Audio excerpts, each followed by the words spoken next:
Hola, buenos días. Pues me alegro de estar hoy con vosotros, un nuevo domingo para ver lo que Dios nos va a decir a través de su palabra. Espero que estéis bien en estos tiempos de confinamiento que volvemos a tener, ¿no? La predicación de hoy se llama La Santidad, el camino a la libertad. Y el texto que vamos a basarnos en él va a ser parte del capítulo de Gálatas 5, principalmente los 15, 16 primeros versículos. Hace tiempo en mi vida, me acuerdo cuando era bastante más joven, hubo una época en la que hablaba con unos misioneros y me acuerdo de una conversación que tenía con ellos y le comentaba que estaba viviendo un periodo en mi vida en el que me sentía agobiado por las reglas que tenía que cumplir. Sentía que tenía que cumplir muchas reglas y sentía que, aunque yo creía en Dios y creía que Jesucristo me había salvado, pero el cumplimiento de tantas normas, de tantas reglas, tantas cosas que había que hacer, era algo que para mí era sofocante, era como si nunca pudieras descansar, ¿no? Tenemos un llamamiento a ser discípulos, tenemos que ir a todas las naciones a ser discípulos, tenemos que cumplir pues una serie de normas, ¿no? que sabemos que están en el carácter de Dios, y yo me sentía incapaz de cumplirlas, incapaz de llegar a donde debía de llegar, ¿no? Era algo para mí que era sofocante, ¿no? Y es curioso porque después de aquella época llegó un momento en el que, después de ese agobio, pues decidí que iba a vivir ahora como a mí me parecía. Iba a olvidarme de las normas que yo veía que tenía el cristianismo, ¿no? Y me fui al otro extremo, ¿no? A hacer lo que yo consideraba que estaba bien, la opinión que iba a dirigir mi vida era la mía, no la de Dios ni la palabra de Dios, ¿no? Me fui de un extremo a otro, ¿no? De un extremo de, de intentar obedecer a Dios y todas las normas que Él pone, a no obedecer ninguna, intentar que la opinión que prevaleciera fuera la mía, ¿no? Sobre esto vamos a hablar hoy, sobre esto habla el capítulo 5 de Gálatas. En resumidas cuentas, habla sobre la libertad, ¿no? ¿Qué significa la libertad? ¿Qué significa la libertad para nuestras vidas? ¿Hasta qué punto tenemos la obligación de cumplir unas determinadas reglas que nos pone Dios, unas determinadas normas para tener a Dios contento, para ser aceptables para Dios? ¿O hasta qué momento pues no tenemos que cumplirla, ¿no? ¿Qué pinta Jesús en todo esto? ¿Qué pinta el Espíritu Santo en esta historia? ¿Qué responsabilidad tenemos nosotros? ¿Tenemos una responsabilidad activa? ¿Tenemos una responsabilidad pasiva? ¿No tenemos que hacer nada? Es un eterno debate esto que yo estoy planteando hoy, y esto que dice Gálatas. Es un eterno debate que ya estaba pues en los primeros tiempos, en los tiempos de Pablo, lo vemos incluso antes, pero es un debate que todavía continúa en nuestras vidas, ¿no? Y de hecho yo lo he vivido en la experiencia que he contado, ¿no? Entonces, de todo esto es de lo que me gustaría hablar. Y la cuestión en el fondo de todo esto es: ¿realmente podemos ser libres? ¿Podemos ser libres? ¿Y qué tipo de libertad es la verdadera? Y la respuesta, contundentemente, es sí, sí podemos ser libres. Y Pablo aquí, pienso que en un texto pues completo, pues va a tocar todos los palos de la libertad, va a tocar los distintos aspectos de la libertad. Yo voy a intentar hacerlo de forma muy resumida, pero la profundidad del texto pues me abruma, no puedo llegar hasta el fondo del texto. Pero vamos a empezar entonces. Dice el versículo 1 de Gálatas capítulo 5. Dice: para libertad nos libertó el Mesías. En otras versiones dice Cristo. Estad pues firmes y no estéis otra vez sujetos al yugo de esclavitud. Es interesante este versículo. Este versículo es un versículo central en el libro de Gálatas. Es la conclusión a la que ha llegado Pablo en los 4 primeros capítulos. En Gálatas vemos como una serie de judíos pues intentaban influenciar a los cristianos de la iglesia de Gálatas, diciéndoles pues que debían de cumplir ciertos ritos del judaísmo. Y estos judíos pues parecían ser cristianos también. Entonces daba la impresión y estaban confundiendo a la gente pensando que para ser aceptados por Cristo, además de la obra de Cristo, necesitaban algo más. Y Pablo, en los 4 primeros capítulos, pues lo que viene a decir es lo que significa la obra de Cristo, lo que significó la ley, a qué apuntaba la ley, y cómo la ley apuntaba a Cristo, y en la cruz, pues Cristo cumplió con la ley y nos dio la posibilidad de ser aceptos en la ley, por su obra, no por nuestros méritos, sino por su obra. Por tanto, vemos, y según este versículo vemos, que la libertad tiene un autor. Y ese autor es el Mesías, es Cristo, es Jesús. Cuando nos vamos a Hebreos capítulo 12, es interesante lo que dice. Dice, el autor y consumador de la fe. El que inicia y el que termina la fe. Por tanto, la libertad tiene un inicio, tiene un autor, tiene un creador. Y ese creador es Cristo. Y dice el versículo que para libertad nos libertó. Es decir, que la obra de Cristo tuvo un objetivo, tuvo una meta. Y esa meta era concedernos libertad. Y lo curioso es que yo me convertí hace mucho tiempo, me convertí cuando era niño, y aún siendo cristiano hubo una época en mi vida en la que yo no disfrutaba de esa libertad. Estaba obsesionado con las leyes, estaba obsesionado con las normas, pero yo no disfrutaba de esa libertad. Y la pregunta que podríamos hacernos es, bueno, ¿y cómo Cristo consiguió la libertad? Y Gálatas lo explica, como he dicho antes, en los 4 primeros capítulos, cargando nuestra maldición sobre sí mismo. Lo que tenía que habernos ocurrido a nosotros por ser pecadores, Cristo lo cargó en la cruz por nosotros. Esa fue la forma en que nos concede libertad, en que obtuvo la libertad para nosotros, en que nos redimió, sería el término teológico apropiado. Nos compró del mercado de esclavos. Continúa el versículo y dice, estad pues firmes.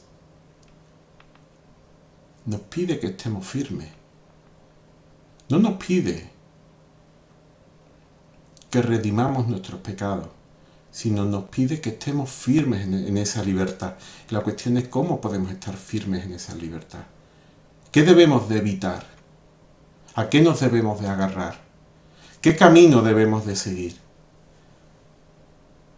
El versículo nos habla de algo que debemos de hacer y de algo que no debemos de hacer. Estad pues firmes en la libertad y no estéis otra vez sujetos al yugo de esclavitud.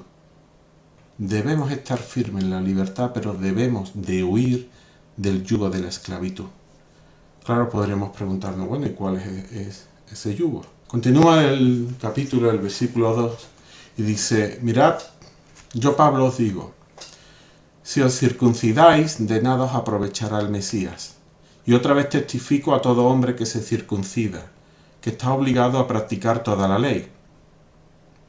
Los que por la ley intentáis ser justificados del Mesías, fuisteis desligados. De la gracia habéis caído. Pablo nos va a hablar de un riesgo. El primer riesgo, vamos a ver 2 riesgos para ver cómo no caer en el yugo de esclavitud. Y el primer riesgo lo vamos a llamar el legalismo. ¿Y por qué? Pablo habla en el versículo 2 de la circuncisión. La circuncisión era un rito que Dios mandó a Abraham para que a partir de él era la señal de un pacto que él hacía con él para señalar a un nuevo pueblo. Un nuevo pueblo que iba a seguir a Dios por la fe. Pero era una señal. No era el medio de salvación la circuncisión. Era una señal. Lo interesante es que los seres humanos con el tiempo, en vez de distinguir la señal del remedio, pusieron a la señal como un requisito para el remedio. Pusieron que para ser hijo de Dios era necesario ser circuncidado. La señal se hizo un requisito. Pablo en el capítulo 4 habla de que los judíos estaban intentando que los gálatas guardasen los días, los meses, los años, las fiestas, lo que eran los recordatorios de la obra de Dios. Dios en el Antiguo Testamento habló que debían de guardar ciertas fiestas, ciertos días, para alabarle, para tenerle en cuenta, para recordarlo, para adorarle. Pero lo interesante es que los judaizantes hicieron de este día, de estos días, más que un recordatorio, lo hicieron otro requisito. Para ser salvo, para ser santificado, no era necesario solamente conocer a Cristo, sino también era necesario guardar los días de reposo, guardar la fiesta judía. Al final lo que estamos hablando es de la ley, lo que el Antiguo Testamento y el Nuevo Testamento llaman la ley mosaica, la ley que Dios le dio a Moisés en el Sinaí para que su pueblo lo siguiera. Pero deberíamos de preguntarnos, bueno, ¿cuál era el objetivo de la ley? ¿El objetivo de la ley era realmente buscar la salvación de aquel pueblo? Y cuando estudiamos la Biblia vemos que la ley tenía un doble objetivo. Por una parte, era un medio para buscar el remedio para el pecado. Por otra parte, vemos que era, de alguna forma, mostraba el pecado que cometía el ser humano. Es decir, sería como si estás enfermo y necesitas un medicamento para que te sane. Pero tú tienes un termómetro. Un termómetro muestra el estado en que tú te encuentras, muestra si tienes fiebre o no tienes fiebre. Pero no te cura. Para curarte necesitas un antitérmico, necesitas un antibiótico, pero no, el termómetro no puede curarte. El termómetro muestra la temperatura que tiene, muestra lo enfermo que estás y muestra que necesitas un medicamento que te cure. La ley tenía la misma función, mostraba el pecado del hombre y mostraba la necesidad de un Salvador. El versículo continúa y dice: otra vez testifico a todo hombre que se circuncida que está obligado a practicar toda la ley. Es decir, si queremos ser salvos por la ley, tenemos un problema. Y es que necesitamos practicar toda la ley. Y sabemos que si nos saltamos un punto, no es que seamos culpables de ese punto, sino que somos culpables de toda la ley. Al final llegamos a una conclusión, que no es posible cumplirla por nosotros. Por nosotros. Cristo sí la cumplió. Él sí tuvo esa capacidad. Nosotros no tenemos esa capacidad para cumplirla. La ley al final lo que nos viene a decir, si la tomamos como un medio de salvación para sanarnos, al final depende de nuestro esfuerzo. Y el problema es que no tenemos esa capacidad de esfuerzo para cumplirla. Por mucho que lo intentemos, acabaremos agotados como yo estaba agotado. No podemos cumplirla. Y el resultado final será un yugo de esclavitud. Sentiremos como somos esclavos de las normas. Estoy hablando de la ley mosaica, pero podríamos extenderlo a las distintas leyes que queremos poner en nuestra sociedad, en nuestras iglesias, en nuestras familias. Las leyes no nos salvan. Pueden mantener el orden, pero no nos salvan. Dependen del esfuerzo. Y para ser inocente de las leyes hay que ser inocente de todas. Y no somos inocentes de todas. Hay una frase de Guillermo Hendrickson, que es un comentarista que ha escrito varias obras sobre el Nuevo Testamento, en relación con este tema, que dice: la fe de un hombre descansa en Cristo o totalmente o en ninguna forma. Es decir, la fe que tenemos en nuestra vida cristiana o descansa totalmente en la persona de Cristo o no descansa en Cristo. Si nuestra fe descansa en Cristo más las obras, las buenas obras que podemos hacer, pues tenemos un problema. Y es que la obra de Cristo satisface por completo nuestra salvación. Aquí no hay términos medios en el tema de la salvación. No hay términos medios. Más adelante voy a hablar de equilibrio. Hay aspectos en la vida cristiana en los que debemos de buscar un equilibrio. Pero en el tema de la salvación no hay un término medio. O tu fe descansa totalmente en la obra de Cristo, o no descansa. Somos salvos por la fe, de forma exclusiva.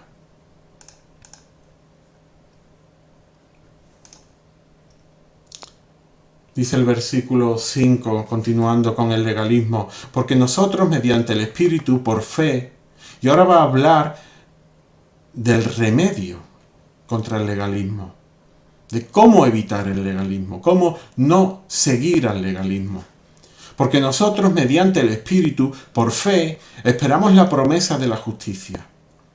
Porque en Jesús el Mesías ni la circuncisión vale algo, ni la incircuncisión.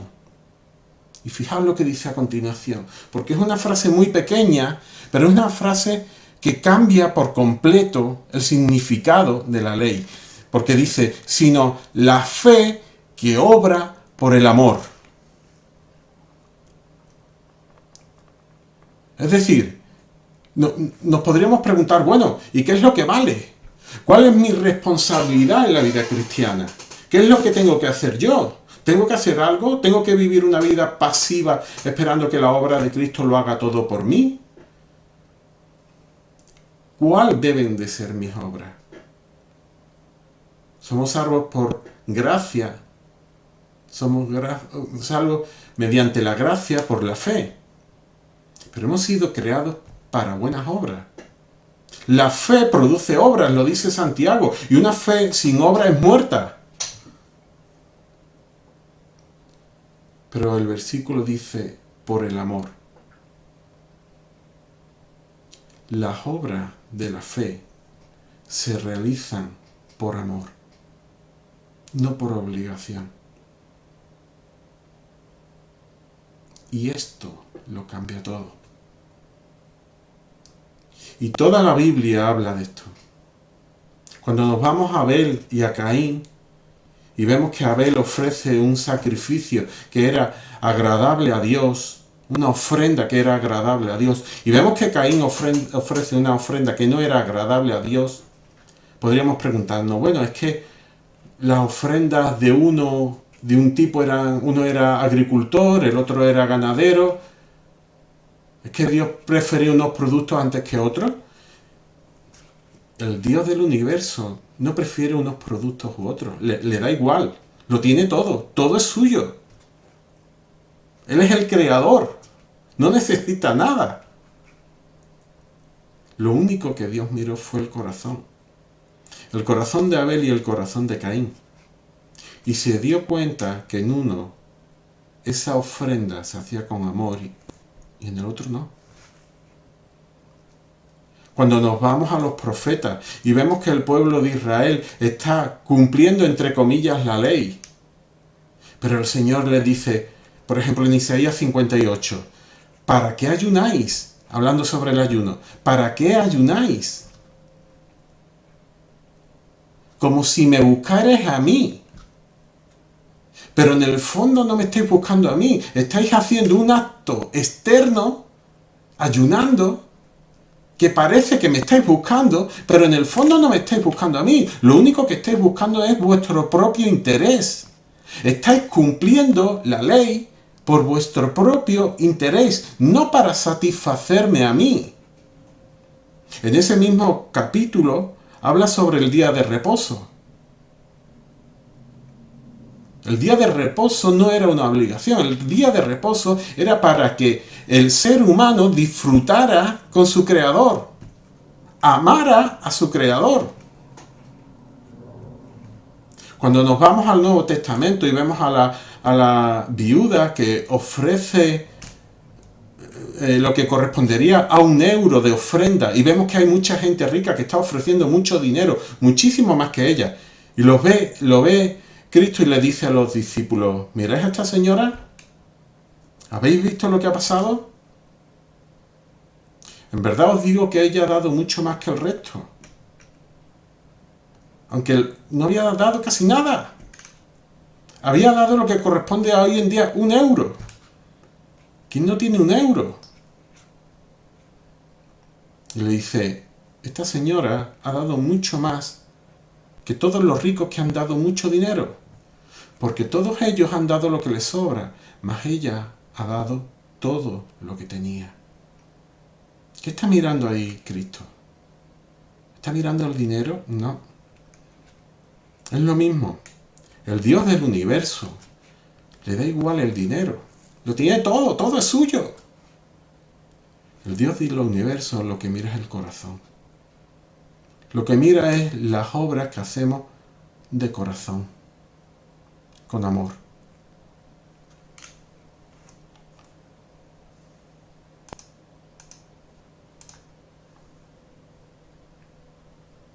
En Jesús solo vale la fe que obra por amor. ¿Queremos hacer buenas obras? ¿Por qué? ¿Por obligación? No valen para nada. No valen para nada. Plantéate todo lo que haces. Evalúa lo que haces. Supervisa lo que haces. Si toda tu vida está basada en cumplir obligaciones sin amor, lo siento mucho, pero no vale para nada. Las obras solamente tienen sentido cuando son producidas por fe, por amor.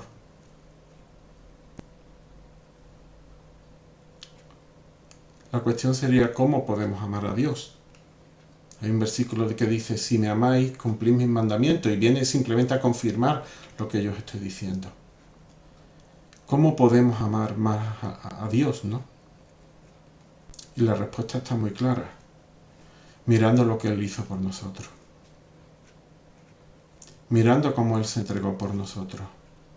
Disfrutando de la salvación que nos da. Mirando cómo las consecuencias de la cruz se aplican cada día a nuestra vida diaria. Evaluando cada aspecto de nuestra vida diaria y buscando cómo poderlo conectar con la muerte de nuestro Señor y su resurrección para que nos influya. Amando como Él amó. Mirando a las personas como Él las miraba. No mirando todos los defectos que tienen las personas, sino mirando las necesidades que tienen las personas. Poniendo al Señor antes que otras cosas. Cambiando nuestro punto de vista. Ese es el remedio contra el legalismo. El remedio contra el legalismo no es buscarnos más obras. No es investigar la palabra para crearnos más obligaciones que al final no podemos cumplirlas. El remedio contra el legalismo es mirar la cruz. Y por amor, hacer lo que Cristo nos manda. Y lo interesante es que dice el versículo que hemos leído antes, versículo 5, mediante el Espíritu. Es decir, que esta obra no estamos solos. Antes estábamos hablando de que no tenemos la capacidad por nuestro esfuerzo de cumplir la obra que se nos manda, ¿no? No tenemos capacidad. Pero lo interesante es que mediante el Espíritu sí la tenemos. Y a veces no somos conscientes de ello. Queremos enfocarnos en las obras. Queremos enfocarnos en nosotros, en nuestros esfuerzos. Pero nos olvidamos que tenemos el Espíritu de Dios. Ese Espíritu que clama por nosotros todos los días a nuestro Dios. Ese Espíritu que nos corrige en nuestras oraciones porque no sabemos cómo orar. Ese Espíritu que intercede por nosotros y pide por nosotros para que profundicemos en nuestra salvación, en nuestra santidad. El versículo 5 tiene algo muy interesante porque los primeros versículos hablan de la justificación como un hecho pasado, pero fijaos lo que dice el versículo 5. Nosotros mediante el Espíritu por fe esperamos la promesa de la justicia. Cambia el término verbal. Empieza a hablar en presente. ¿Por qué? Porque la salvación comienza en el pasado mediante la justificación, pero continúa en el presente mediante la santificación y llegará un día a su término mediante la glorificación en que seremos glorificados como Cristo fue glorificado. Y en nuestro vivir diario, lo que dice la palabra es que somos transformados de gloria en gloria cada vez más para parecernos a Cristo. Y la cuestión sería, bueno, ¿y cómo nos parecemos a Cristo? Pues solamente nos podemos parecer a Cristo andando y siendo guiados por el Espíritu. Ahora, los judaizantes, cuando leyeran esta carta de Pablo, podrían decir, bueno, entonces ya está. Entonces no hay que guardar nada. Entonces podemos hacer lo que nos plazca. Libertad total. No hay que hacer nada. Si tú estás diciendo que las obras no sirven, pues no hay que hacer nada. Bueno, yo no he dicho que las obras no sirven. Y el texto no dice que las obras no sirven. Dice que las obras actúan por fe, por amor. Pero podría plantearse esa pregunta, ¿no? En Romanos Pablo la plantea.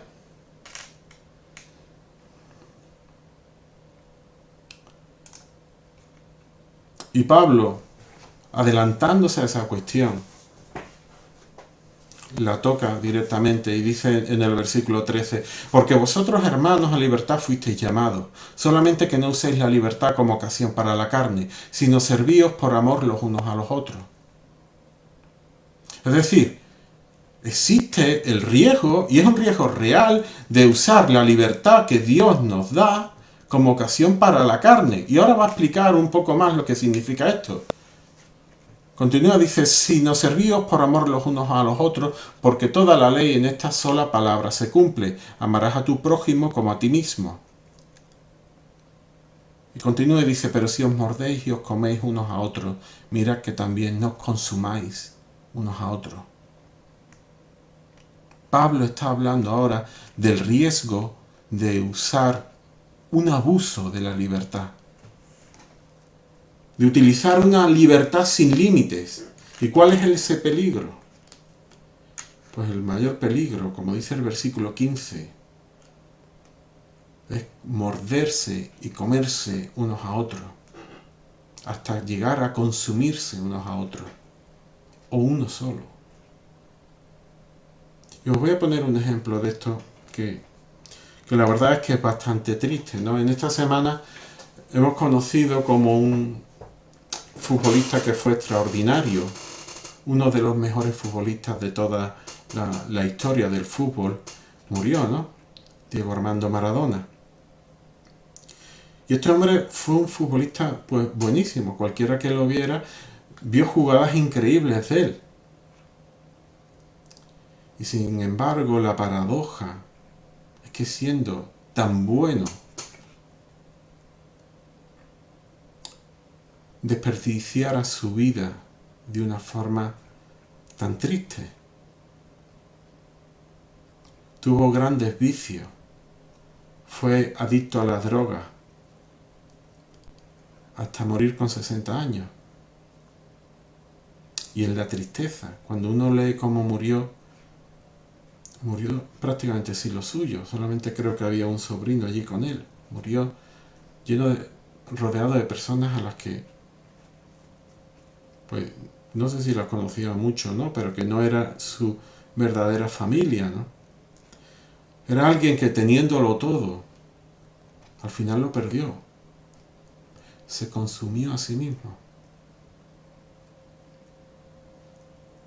Una libertad desmesurada, un abuso de la libertad. Lo que hace al final es consumirnos a nosotros o a los que están a nuestro lado.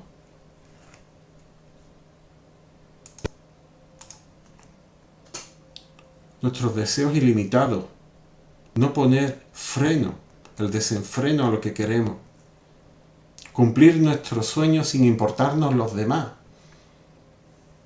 Al final, lo que somos cuando actuamos así es simplemente egoístas, pensamos en nosotros mismos, en satisfacer nuestros anhelos, nuestros deseos, nuestros sueños. El libro de Eclesiastés habla mucho de esto, ¿no? De personas, de cómo el predicador que escribió, el autor de Eclesiastés, cómo buscó la felicidad o el sentido de la vida en muchas cosas, cómo intentó dar rienda suelta a sus deseos, intentando buscar el sentido de la vida en el trabajo, el sentido de la vida en la comida, en las fiestas, en las mujeres, en mil y una cosas. Y al final este hombre llega a una conclusión, que todo eso es vanidad. Esa es la conclusión a la que se llega con ese abuso de la libertad que podríamos llamar el libertinaje. Un exceso de libertad. ¿Eso es libertad? ¿Aquello que al final lleva a nuestra destrucción? ¿Esa es la libertad que queremos? Consumirnos, autoconsumirnos nosotros mismos o los que están a nuestro lado, que muchas veces son las personas a las que más queremos. Y en estos versículos que he leído tenemos también el remedio contra el libertinaje. Dice el versículo 13: no uséis la libertad como ocasión para la carne, sino servíos por amor los unos a los otros. Porque toda la ley en esta sola palabra se cumple: amarás a tu prójimo como a ti mismo. Cristo ya resumió la ley en los evangelios con esta misma frase: amarás a tu prójimo como a ti mismo, y con otra: amarás al Señor ante todas las cosas. Y lo interesante es que estas palabras no son originales de Cristo, ya estaban en la ley.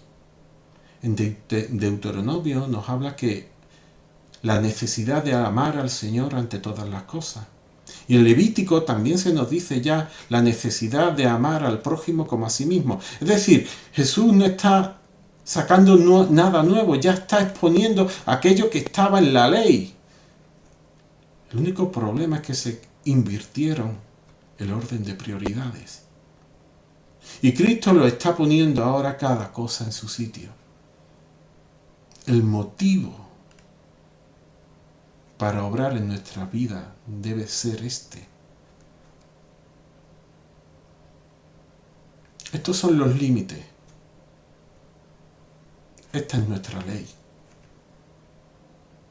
Amar al Señor ante todas las cosas y amar al prójimo como a uno mismo. Esta es nuestra ley y estos son nuestros límites. ni más ni menos. Ahora podríamos decir, bueno, esto es demasiado para mí.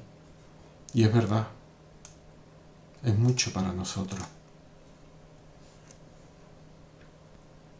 Pero por eso Cristo envió a su Espíritu Santo, para capacitarnos para esa obra. Esa es nuestra responsabilidad, agarrarnos al Espíritu Santo, ser guiados por el Espíritu Santo, andar en el Espíritu Santo, vivir por el Espíritu Santo, con fe, obrando con amor. ¿Y cuál es el resultado? Gálatas continúa en el versículo 22 y dice: más el fruto del Espíritu es amor, gozo, paz, paciencia, benignidad, bondad, fidelidad, mansedumbre, dominio propio. Contra tales cosas no hay ley. Lo interesante es que nuestro fruto no es el amor, el gozo, la paz, sino es el fruto del Espíritu. Nuestra responsabilidad es vivir por el Espíritu, ser guiados por el Espíritu. Lo único que podemos hacer es, por fe, amar y buscar qué es lo que Dios quiere para nosotros.